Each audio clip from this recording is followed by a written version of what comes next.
क्या उद्घोष है साथियों, आपने देखा कितना हर्ष, कितना उमंग, कितना उल्लास। आगे बढ़ते हुए हम अपने कैमरा पर्सन विजय के साथ, जो विजय पल पल की यहाँ की रिपोर्टिंग दिखा रहे हैं, और ये खास तौर पे मुख्य मंच। विजय, थोड़ा सा इस मुख्य मंच को भी आप हाईलाइट करके दिखाइए। और ठीक सामने ये मुख्य मंच बनाया है जहां पर जितने यहाँ के पदाधिकारी, यहाँ के जितनी भी कार्यकारिणी में जो मुख्य कार्यकारिणी के हैं और जो इस पर्वतीय समाज से जुड़े हैं, जो आज खास तौर पे उत्तराखंड प्रभावी मतदाता सम्मेलन, यहाँ पर हर वर्ग में देखिए हमारे साथी विजय, आइए थोड़ा आगे चलते हैं और देखें महिलाओं का भी बढ़ चढ़ के। क्या कहेंगी आप इस कार्यक्रम के बारे में? जी, मैं ये कहूँगी कि ये बहुत अच्छी चीज़ है कि हम बीजेपी को सपोर्ट करें। राममय, पूरा राममय हमारा भारत बन जाए। सनातन धर्म की जय हो। क्या बात है, बहुत है। चलिए विजय, इसके आगे भी हम अपने पल पल की रिपोर्टिंग दिखाते रहेंगे, बताते रहेंगे। वर्तमान में प्रदेश कार्य समिति की सदस्य, पूर्व में अवध क्षेत्र भारतीय जनता पार्टी की महिला मोर्चे की अध्यक्ष रह चुकी, महिला मोर्चे में प्रदेश की मंत्री का दायित्व निर्वाह कर चुकी ऐसी आदरणीय सुषमा खगरवाल जी, मंच पर उपस्थित हम सब के बीच में पूर्व पार्षद और बहुत सक्रियता से संगठन के कार्यों को गति दे रहे ऐसे आदरणीय नरेंद्र देवड़ी जी, आदरणीय हेमा सनवाल जी और उमेश सनवाल जी भी उपस्थित होंगे कहीं। भारतीय जनता पार्टी के पूर्व सैनिक प्रकोष्ठ के दायित्व का निर्वाह कर रहे पूर्व कर्नल हुकुम सिंह बिष्ट जी,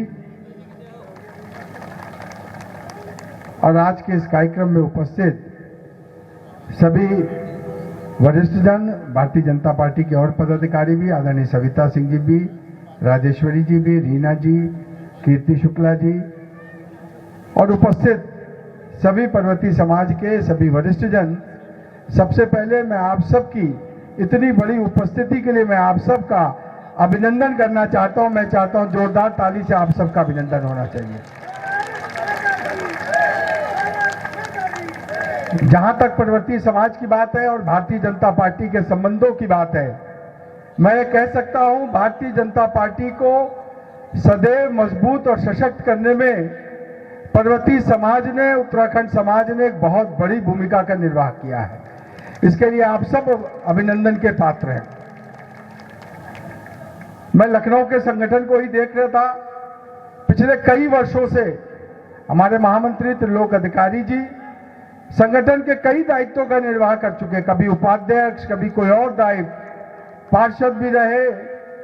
बहुत गरिमापूर्ण तरीके से संगठन में उन्होंने अपनी जिम्मेदारियों का निर्वाह किया है। हमने देखा इसमें भारतीय जनता पार्टी में महिला मोर्चे की अध्यक्ष कौन है? आदरणीय सीता देगी जी हैं, वे भी पर्वतीय समाज से आती हैं। हमारी महानगर की मंत्री शशि जोशी जी भी होंगी, उन्होंने भी संगठन में बहुत सक्रियता से काम करते हुए पार्टी को मजबूत करने का काम किया। हेमा सनवाल जी पार्षद हैं, कर्नल हुकुम सिंह भी पूर्व सैनिक प्रकोष्ठ में है। संगठन के विभिन्न दायित्वों में पर्वतीय समाज की बहुत बड़ी भूमिका है, और आप सबके कारण प्रत्यक्ष रूप से यह सब और अप्रत्यक्ष रूप से पीछे से आप सब ने निश्चित रूप से भारतीय जनता पार्टी को लखनऊ में बहुत सशक्त करने का काम किया है। इसके लिए आप सब साधुवाद के पात्र हैं। इस समय भारतीय जनता पार्टी का प्रभावी मतदाता सम्मेलन का कार्यक्रम चल रहा है, और पार्टी ने तय किया कि पर्वतीय समाज निश्चित रूप से एक प्रभावी समाज है और सक्रिय समाज है, जिसने भारतीय जनता पार्टी को सदैव सशक्त करने का काम किया है। तो एक सम्मेलन पर्वतीय समाज का भी होना चाहिए। उसी कार्यक्रम की योजना के अनुसार आज यह प्रभावी मतदाता सम्मेलन यहां पर पर्वतीय समाज का आयोजित किया गया है। मैं एक बार पुनः आप सबका हृदय से आभार प्रकट करता हूं भारतीय जनता पार्टी में आपके सक्रिय योगदान के लिए। निश्चित रूप से हम ये कह सकते हैं कि भारतीय जनता पार्टी 2014 के बाद एक देश लगातार निरंतर आगे की ओर बढ़ रहा है। जब 2014 में आप सबके आशीर्वाद से एक पूर्ण बहुमत की सरकार बनी,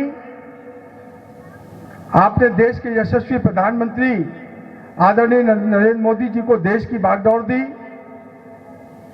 और आपने लखनऊ से माननीय रक्षा मंत्री राजनाथ जी को सांसद बनाकर भेजा और उन्होंने उस समय भी देश में नंबर 2 लोकसभा के उपनेता का दायित्व निर्वाह करते हुए पहले 5 साल 2014 से 19 तक गृह मंत्री के दायित्व का और 2019 से अब तक रक्षा मंत्री के दायित्व का बहुत बखूबी उन्होंने अपनी जिम्मेदारी का निर्वहन किया है। 2014 के बाद से हम सब इस बात का अनुभव करते हैं, प्रधानमंत्री मोदी जी के नेतृत्व में देश जागरूक हुआ है। लोगों ने अपनी जिम्मेदारी का बहुत सक्रिय से निर्वहन करके और इसी कल्पना के साथ माननीय प्रधानमंत्री जी देश को आगे ले जा रहे हैं कि भारत पहले भी विश्व गुरु के पद पर स्थापित था और अब अगले आने वाले 25 वर्षों में, जहां पिछले 9 वर्षों में एक लंबी यात्रा विकास की तय की है और प्रधानमंत्री मोदी जी के नेतृत्व में भारतीय जनता पार्टी ने तय किया है अगले 2047 तक, अगले 25 वर्षों में भारत पुनः विकसित देश बनकर और विश्व गुरु के पद पर पुनः स्थापित होगा, आप सबके आशीर्वाद और आप सबके योगदान से।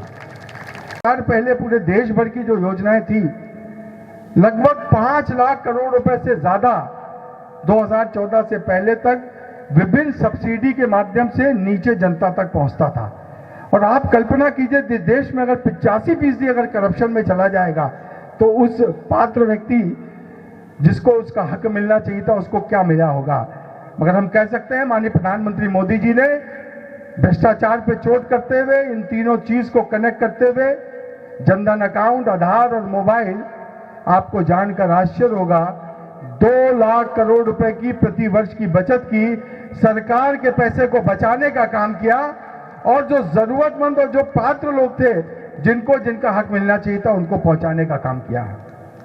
आपको जान के आश्चर्य होगा कि जब यह व्यवस्था सब कंपाइल की गई तो 8 करोड़ लोग ऐसे थे देश में जो गलत स्कॉलरशिप, गलत subsidy, senior citizen pension, physically challenge लोगों की दिव्यांग पेंशन, निराश्रित महिला पेंशन, विभिन्न योजनाओं में 8 करोड़ लोग ऐसे थे जो फर्जी लाभ सरकार की योजना